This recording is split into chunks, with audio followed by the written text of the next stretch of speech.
नमस्कार दोस्तों, मैं हूं पूर्वी शुक्ला और आप देख रहे हैं बोल्ड स्काई। कुछ बच्चे सोते समय अपने दांत पीसते हैं। बच्चों की इस परेशानी को ब्रुकिज्म कहा जाता है। वैसे तो ये सामान्य समस्या है, लेकिन इसके पीछे का कारण जानना बहुत जरूरी है ताकि बाद में कोई शारीरिक कमजोरी न आए।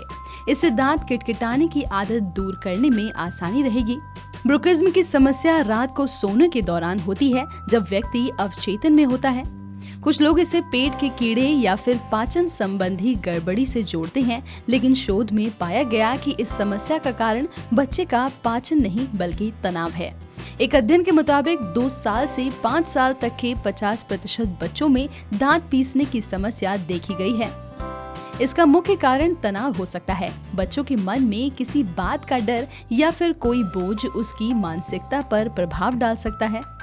आम लगने वाली ये समस्या बच्चे के दांतों पर बुरा प्रभाव डालती है। इससे दांत कमजोर होने के साथ इन पर मौजूद इनामल की परत नष्ट हो जाती है, जिससे सेंसिटिविटी होने लगती है और दांत जल्दी संक्रमण का शिकार हो जाते हैं।